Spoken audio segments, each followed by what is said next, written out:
एक छोटे से गांव में दो बहुत अच्छे दोस्त रहते थे, नीरज और सुमित। नीरज एक चतुर और समझदार लड़का था, जबकि सुमित थोड़ा चंचल और मस्तीखोर था। दोनों की दोस्ती गांव में मशहूर थी। वे हमेशा एक साथ खेलते, पढ़ते और सपने देखते थे। एक दिन नीरज और सुमित जंगल में खेलते खेलते एक रहस्यमय गुफा के पास पहुंच गए। गुफा के बाहर एक पुराना खजाना रखा था। सुमित ने उत्सुकता से कहा, चलो इस खजाने को खोलते हैं। लेकिन नीरज ने कहा, हमें पहले सोच समझकर काम करना चाहिए। ये खजाना हमें मुसीबत में डाल सकता है। सुमित ने उसकी बात नहीं मानी और खजाने को खोलने की कोशिश करने लगा। अचानक गुफा में से एक जादुई आत्मा निकली।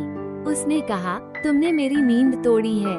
तुम्हारे सामने 3 इच्छाएं हैं, लेकिन याद रखो, जो भी तुम मांगोगे उसे सही तरीके से सोच समझकर मांगना होगा।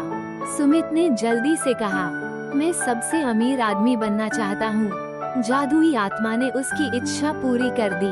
अगले ही पल सुमित एक बड़े महल में था, लेकिन उसके पास कोई दोस्त नहीं था। नीरज ने उसे समझाया, सच्ची खुशी धन में नहीं, दोस्तों में होती है। सुमित ने फिर से इच्छा मांगी, मैं सबसे शक्तिशाली व्यक्ति बनना चाहता हूँ। आत्मा ने उसे अद्भुत शक्तियाँ दी, लेकिन अब सब लोग उससे डरने लगे थे। नीरज ने कहा, सुमित, तुम्हारी शक्ति से कोई तुम्हारा दोस्त नहीं बनना चाहता। अंत में सुमित ने सोचा, मुझे सब कुछ चाहिए जो मैं खो चुका हूँ। जादुई आत्मा ने उसकी इस इच्छा को पूरा किया। सुमित ने देखा कि अब उसके पास सब कुछ था, लेकिन वो अकेला था। नीरज ने कहा, सच्ची दोस्ती का जादू हमेशा खुशी लाता है। तुमने अपने दोस्तों को खो दिया है। सुमित ने अपनी गलती समझी और जादुई आत्मा से कहा, मैं सब कुछ वापस चाहता हूँ, मुझे मेरी दोस्ती चाहिए। आत्मा ने उसकी इच्छा सुनकर उसे सब कुछ वापस दे दिया और सुमित ने नीरज से माफी मांगी। अब सुमित समझ गया था कि असली खुशी और समृद्धि दोस्तों में होती है।